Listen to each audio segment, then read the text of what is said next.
And then from Sarda Tantra, I wanted to take out a few Durga mantras so that we all... And these are good Durga mantras. Practice them a little bit at night.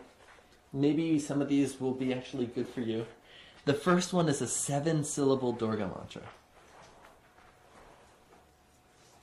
I narrate Durga mantra which can give visible and invisible results. And the Durga mantra is giving Hreem Doom Durgaye Namaha. Hreem Doom Durgaye Namaha. 7 syllables. 1, 2. So it's four words. Hreem Doom Durgaye Namaha. Namaha makes it 8. Namaha. That's Nama is two syllables. What's the difference between Nama and Namaha? There's no such thing as Namaha. Nama. You missed that class. Namaha. Yeah. It's online, so you listen better to download it. it. But what I was saying to everybody before, we have the word boy, which if you really look at it, it's boy. It's really 2 things. Boy. It's not just boy. It's not just one sound. And so in the same way, Namaha, Namaha. It's 1 syllable. So, and what I like about Sarda Tantra is it gives us everything right there. Sometimes you don't have everything. It says the Rishi of the mantra is Narada. Narada. Narada. Narada. He's a divine devotee of Vishnu, divine musician who travels. He's a great devotee. He's a rishi, always traveling through the universe, giving knowledge. He's not confined to one planet alone. The meter is Gayatri, and the Devata is Durga. She who can avoid wicked and dangers. So, first thing for us, we have 4 words, 7 syllables.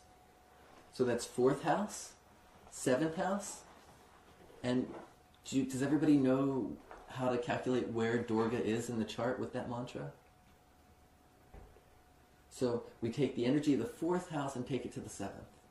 So this looks like a good Durga mantra to do when there is instability in relationship or the home. Okay. And we count to the house, it's 4. And from the 4th, we count to the 7th. So that's 4. And then we count 4 more. Puts us in the 10th house. So that means Durga sits in the 10th house with this mantra.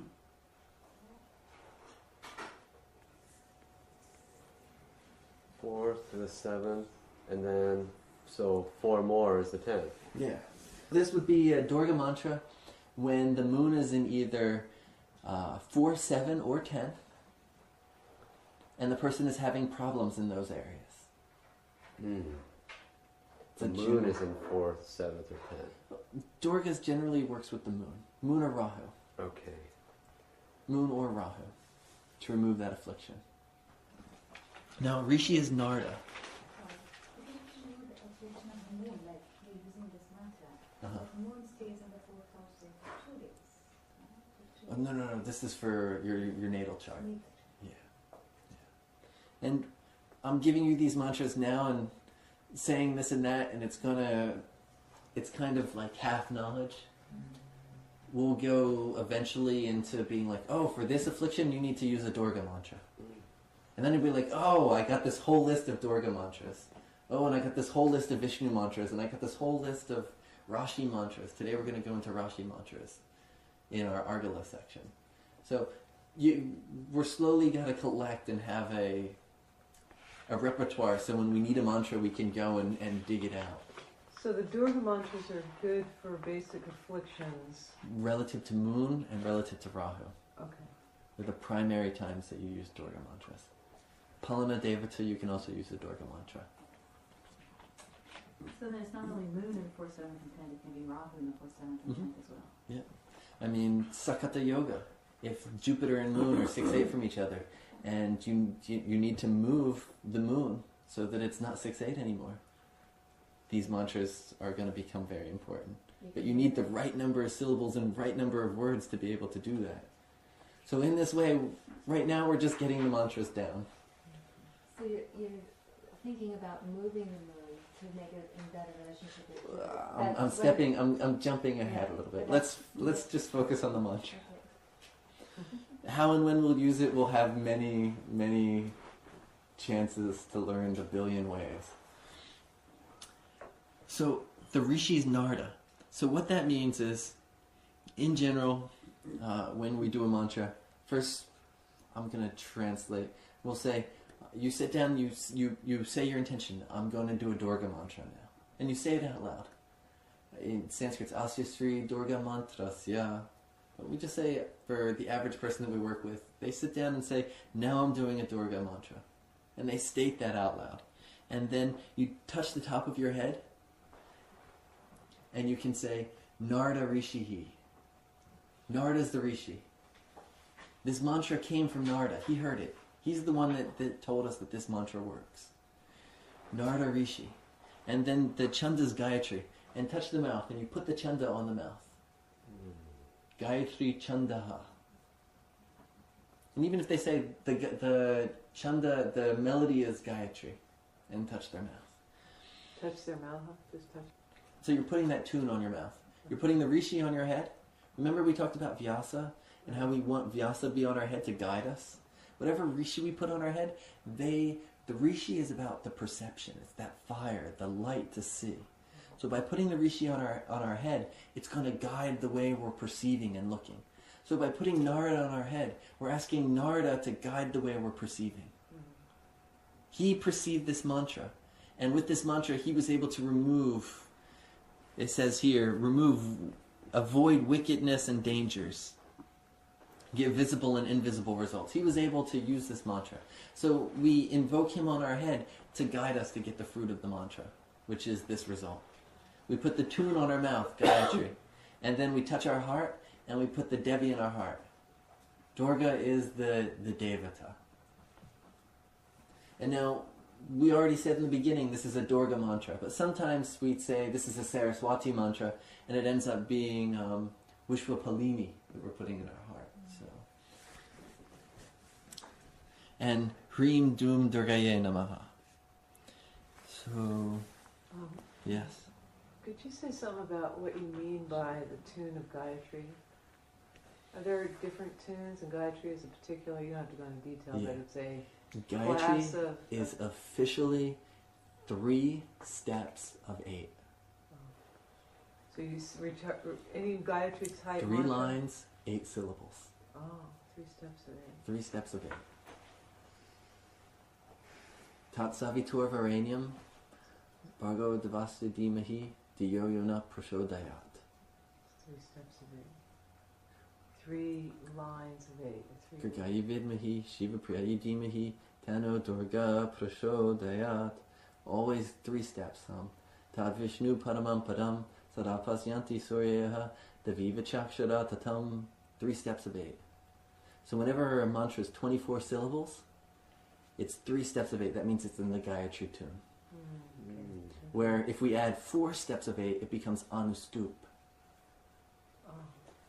Anustup, Mrityunjaya mantra is Anustup. It's 4 steps, 4 padas of 8 syllables. Gayatri mantras are, do you remember the Jupiter form of Vishnu? Took 3 steps and conquered the world? In this way, Gayatri is the 3 steps of Vishnu. So it's related to Vishnu, it's related to establishing Dharma. Very important when we're working with the Navamsha. And when we're working with the Dharma of a planet. When we want to strengthen the Dharma of a planet, we use the Gayatri of that planet, or of the deity associated with that planet. Where Anustup is, it's 4 steps. It's considered the devotion that comes after the Dharma is established, and it's connected to Shiva and devotion. Mrityunjaya is the famous, most famous Anustup mantra, and it's a Shiva mantra.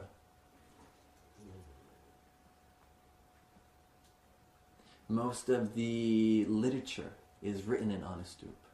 Parashara is written in Anustup. Gita, all these books are all written in this 4 steps of 8. And how you actually sing those 4 steps of 8, there's certain variations depending. There's subsections of how you intone, all that kind of stuff. But there's 7 official chandas, it's called. Chanda. 7 official chandas. And then there's multiple other chandas. And a chanda is defined as? 3 steps of 8, 4 steps of 8, like this. 4 steps of 11 is Tristup chanda. Like a tune or It's melody. the meter. It's the meter. Like old poetry used to be written in, you had to fit into a meter. Okay. What they used to call those old poetry. Oh, Like sonnets. Like a sonnet, you have to fit it into a certain meter. Traditionally, all the knowledge was written down in this way. That way you could sing it and easily memorize it. Yeah, like in this Or a way. rhythm, like a rhythm kind A rhythm, like a haiku or a sonnet or something that has a set number of syllables and words. That way, the songs, traditionally it used to be so that the bards that would travel around could easily sing it to whatever tune it would easily fit to music.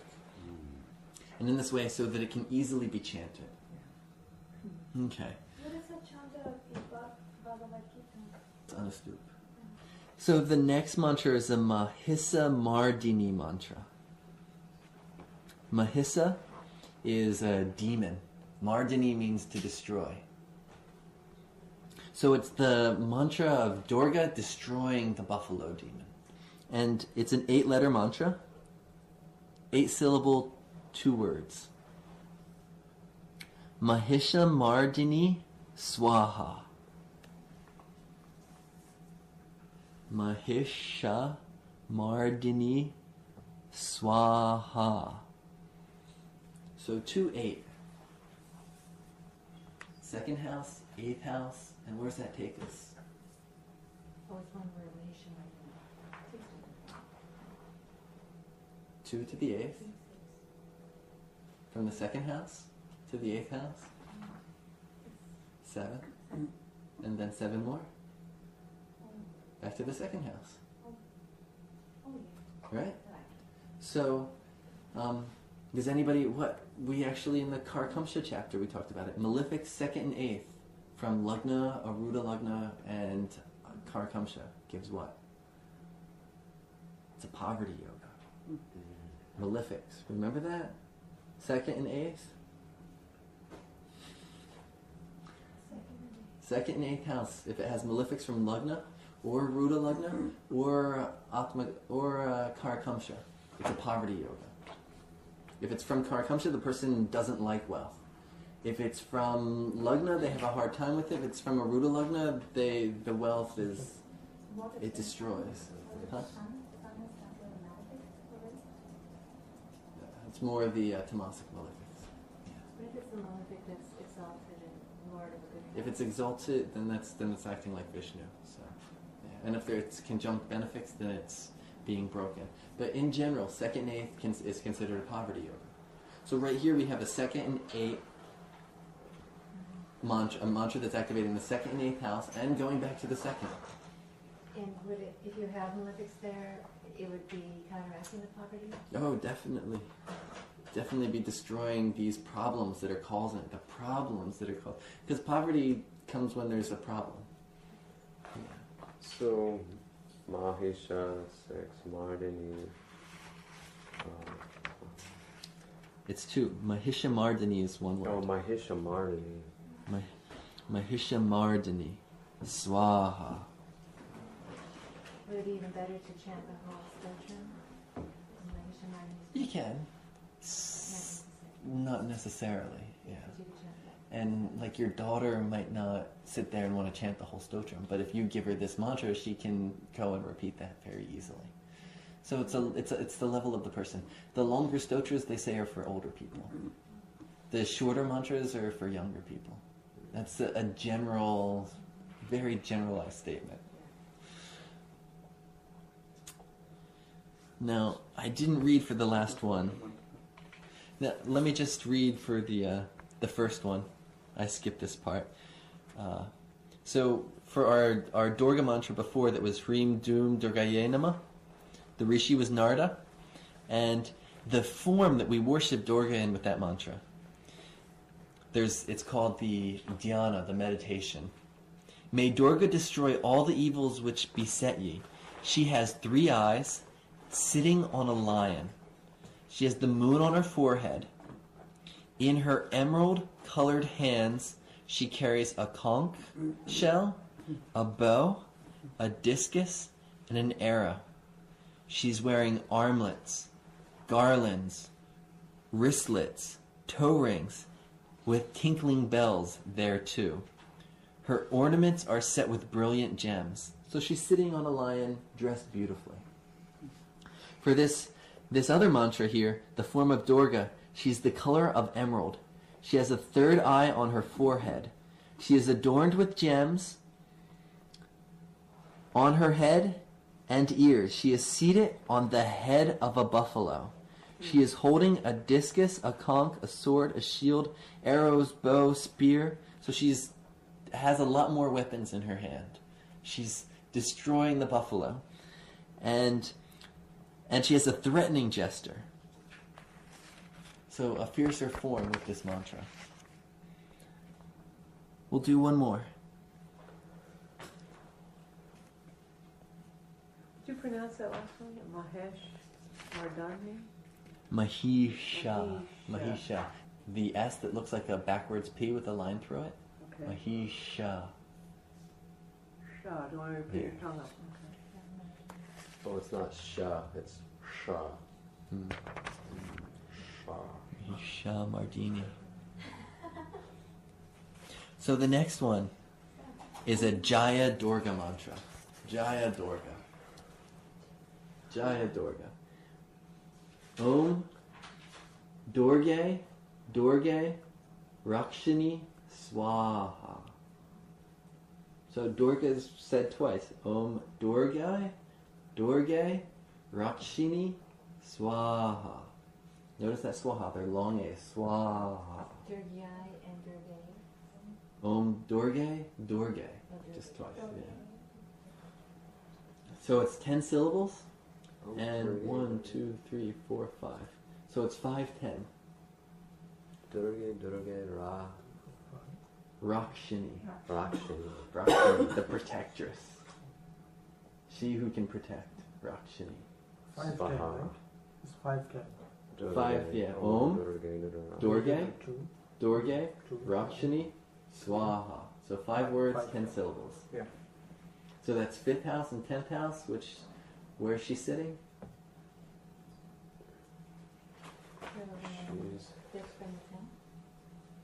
So this is Jaya Durga. She sits in the 3rd house. We'll go into the 3rd house today, but the 3rd house brings success. Victory over enemies. Jaya Durga. And the form to worship her in with this, I adore Jaya Durga, who is worshipped by those who seek perfection, Siddhi. Can you read that, please?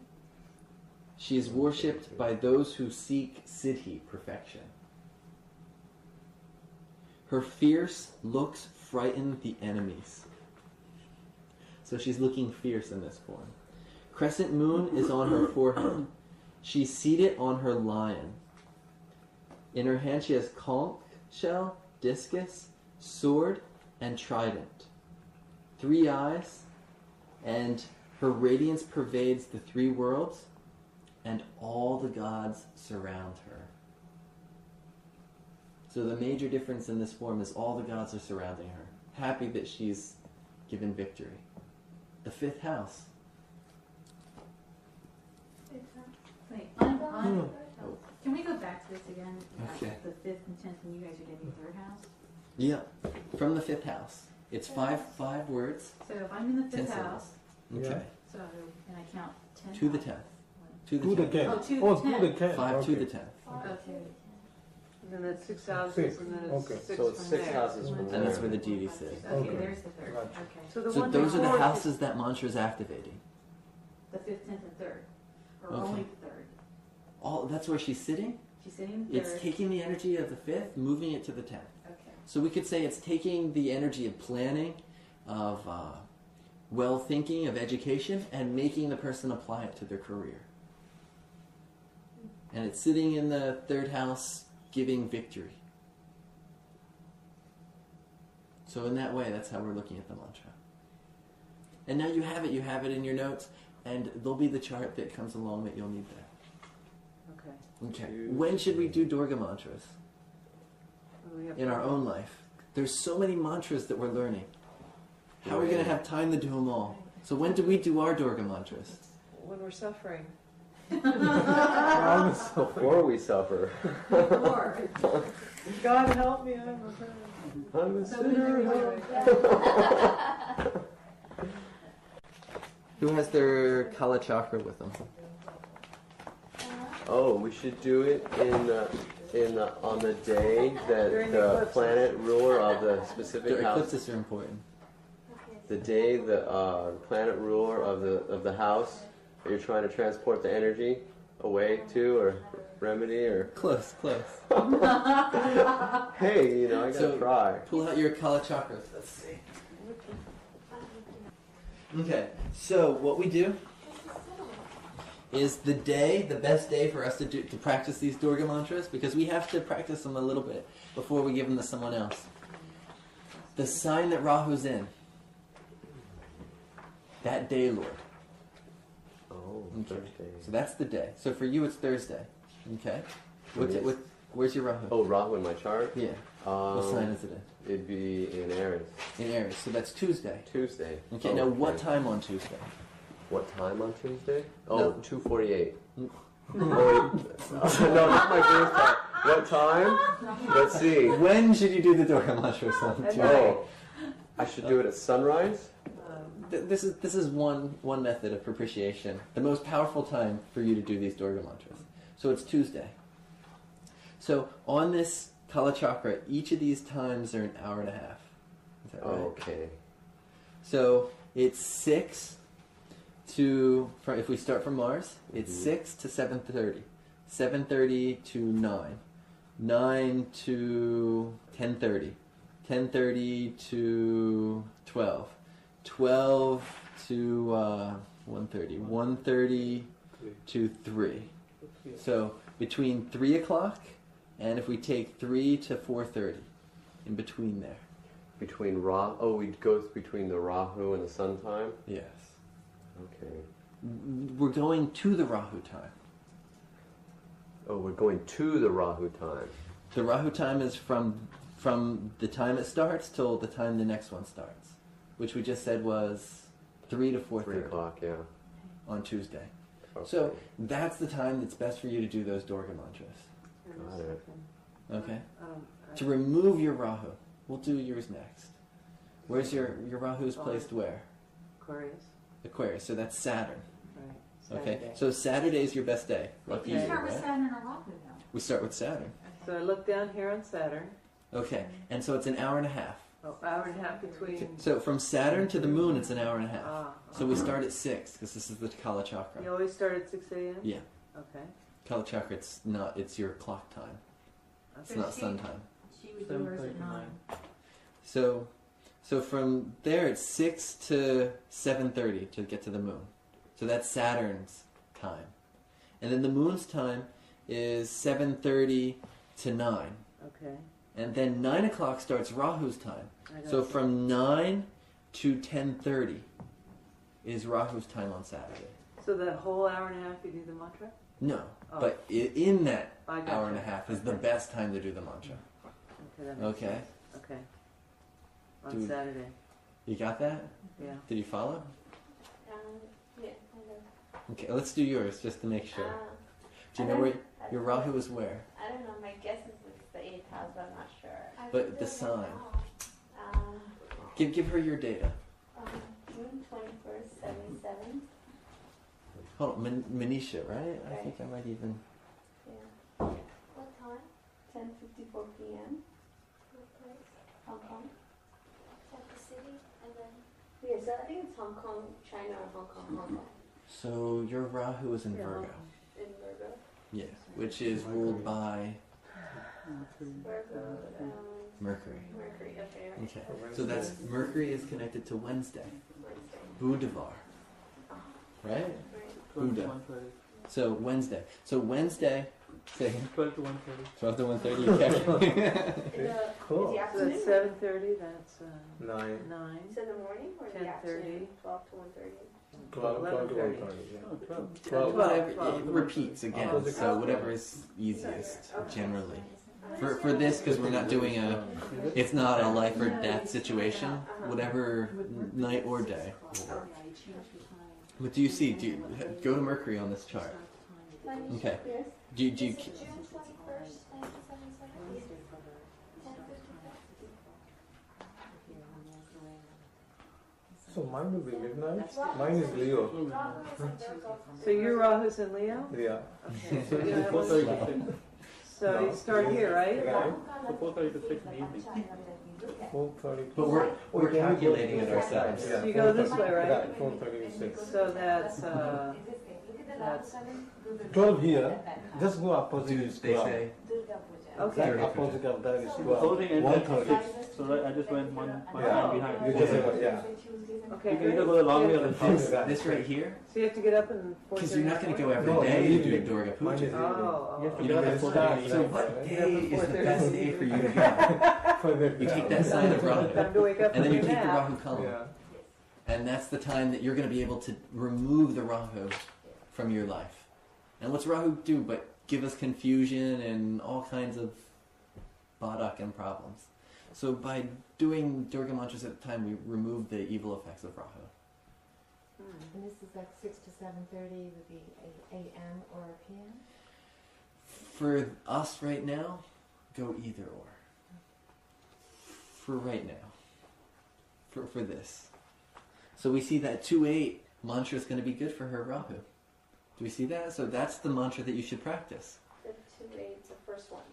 The second one, right? The second one, yeah. We see her My Rahu son sitting got in the 8th house. We have to pick out which one that she should do with that Rahu column. We got one now. So if I Perfect have for her. Rahu in the second, I should do the same one. You can, yeah. It's activating it. It's hitting Rahu on the head. Oh. But this is the thing, that what if, let's say, I have Rahu in the second as well, it's supposed to bring you wealth. If you do Right. that, will it destroy? No. It'll purify it. Oh, So he- purified, okay, good. Didn't want to mess Yeah. up the yoga. I had those. So if it's in the 8th house or the second house, do the poverty one. I don't want to call it a poverty mantra. It's a 2-8 mantra. Purifying around energy of money. 2-word, 8-syllable mantra. Okay. Yeah. Because there's other things in the 2nd and 8th house besides poverty. You know, the 2nd house can also, a lot of times Rahu Ketu there can cause anorexia problems, can cause eating disorders, can, in the 8th house can cause various debts and things of that nature.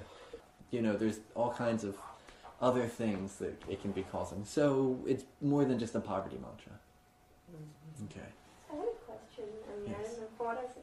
So if I do Durga mantra, I mean, I was reading some of the postings, like, Uh-huh. for some people they cannot handle it because it's too strong for their personality, and If you do it at this time, okay, let's get your time. So it's Wednesday, right? So I want to see you calculate the time. So we go to Mercury here. So Mercury is 6 o'clock. What time to Venus goes? Mercury to Venus is how long? It's an hour and a half. So you see that Mercury there? Can you point to her? Can you, Sue-Ann, make sure she's looking at the same place? So from Mercury to get to Venus is an hour and a half. So that's 6 to 7:30. For you. For different days it changes. So to get from Venus to Saturn is what? Saturn is 9:30. 7:39. 9. Another hour and a half. And then from Saturn to the Moon would get us to another hour and a half. Right. 10:30. From there to Rahu is another hour and a half, which puts us at 12. So that's why noontime for you is a good time. Okay. On Wednesday. But it's important for you to know that so that your husband or relatives, you can calculate this for them too. Like that. So. What is the 2-8 mantra for that, for Rahu? Mahesh Magdani Swaha. Mardani Swaha. So if the person has Rahu in the first house, is there one of these mantras that work the best? Not one of these. Okay. But I want to give this to my partner, okay. and I figured out when he needs to do it, but I guess it doesn't Rahu. For the first house, what do we have? We have 5, 10, 3. We have 2, 8, 2, and what was the other one we had? We have 4-7. 4, 7. Give them the 4, 7, 10 one. Okay. 4, 7, 10. Oh, is there a quadrant? Yeah, it'll work more with the quadrants. So. Mardani. Magdini. Okay. Mardani. Okay, now some species like Bijam That's mantras, one you don't word. have- they don't have to be initiated into it, they don't have to receive it. Oh, Maheshwar. Okay, No, these just Mahesh we're Magdani giving Swaha. these to people as shiksha mantras. No. Okay, this now is the one difference word. between a shiksha mantra and a diksha Mahesh mantra. Magdani is together. So that's 2 words now. To me, Okay. and this is kind of putting it into our thinking. Yeah. This is one word, two. Shiksha 2 mantra and 8. is when you go 7, to the 1, drugstore 2, 3, 4, and 6, it's the 7, medicine 8. that you can buy in the drugstore. Mm. You can buy aspirin and you can buy codeine, this low-level codeine, but it's a low English level. I don't like. It's not very But strong. English, The stuff you can buy without the doctor's 1, 2, prescription, 3, it's weaker. 4, 5, 6, A lot of the stuff that the doctor prescribes to you has the That's same stuff in it, it's just extra Like, strong. See here, from the So the diksha mantras, they're just really strong mantras to give a very strong effect. We're just giving people over-the-counter mantras. Yeah. We're not giving them prescription mantras. The guru gives you the diksha mantra, the prescription mantra. He's like the doctor. Maheshwar, Mardani. And so they're going to give you the much more powerful mantra. But for us, we're dealing with people's work. We're dealing with people's love lives. We're dealing with all the worldly stuff that generally, we're helping them a little bit get to the spiritual path. If everything was perfect and their diksha guru had given them a mantra that perfected everything, they wouldn't be with us anyway. Oh. So, So even if it's an over-the-counter prescription medicine, if a guru were to give it to you, the thing is, the over-the-counter prescription, you can go to the drugstore and buy the wrong stuff and hurt yourself. Or help yourself. But the level that you're going to hurt and help yourself is much lower than if you were going and using prescription drugs and getting the wrong or right one. Then you can sue the doctor. Then you can be mad at the guru. Exactly. It's the guru's karma. It's not your karma. That's another question. Yeah. Based on that, I mean, so if I'm getting, like, I know the guru's giving me some Mhm. mantras, and Mhm. I know I'm supposed to do it every day. I know a lot of times they tell Yeah. me to do it for 40 days for some Yeah. reason. That's, yeah. But I mean, I know I haven't been following it as much. So Uh-huh. what negative effects would I incur by not following it 100%? It depends on the mantras, depends on the guru, depends on the lineage, a lot of stuff. With these, we're going to be prescribing people little remedies to get rid of their headaches in life. That's what we're working with. Okay. So let's take a quick little break. Can I ask Yeah, you, okay. what is in prescribing for us to Okay. work on these? How much should we do them? Oh yeah, how often? How long? How many? How often? What's the minimum? Or In- doctor? In for you? general, the general rule is number of malas is there are words. So the one that has 2 words, 2 malas. The one that has 5 words, 5 malas. That's to get perfection of the mantra. Now, right now, if you want to work on getting perfection of the mantra, then do that many. Right now, we're trying to pacify our Rahu and just kind of let that mantra sit with us. So, for me, do 1 mala. Maybe just don't even use a mala, just sit there and do it as a meditation. Right now, because we're not using it to get rid of our headaches, we're not using it very specifically. We're not having Rahu problems that we need to get rid of it right now. For preventative measures, we don't have to use as much. Like, for example, if you're cooking, a little bit of turmeric in your food, it helps prevent all kinds of liver stuff. Some bitter vegetables protects the liver. when the liver gets sick, that's not going to be enough. And you need to start taking capsules of neem and bitter herbs to purify and strengthen the liver. For right now, we're using it as a preventative, so it's not, as long as we have a little bit in our life, we'll be good. When there's problems that arise, then we want to do the number of malas as there are words. Unless the texts say different. And they give certain numbers. Okay, now what happens if you do like a little bit more? Like when I'm driving, it doesn't hurt. It doesn't hurt. More doesn't hurt. Well, it's impossible. Is it exact? Once you reach the limit, then that's really good. If you Actually, do extra, that's good. I'd probably say it's impossible to do too much. Okay. No. Like, for example, the first one, the Hrim Dum Durgaye Nama. It says, to fully get the results of this, to do 8 locks. That's 80,000. 8 locks? 80,000 malas. Wow. In one day? So the chance of you doing 80,000 malas anytime soon. So to do too much, Right. Okay. There's a cumulative effect. That's correct. But what they Like the do sun. with 80,000 is you sit there and you say, well, I want to do this in 2 years. I want to remove this.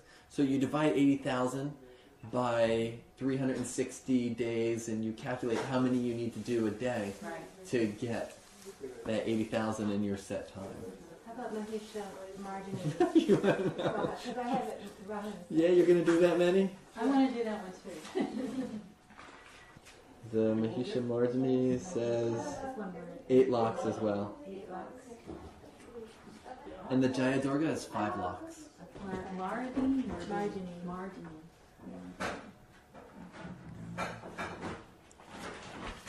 Good food.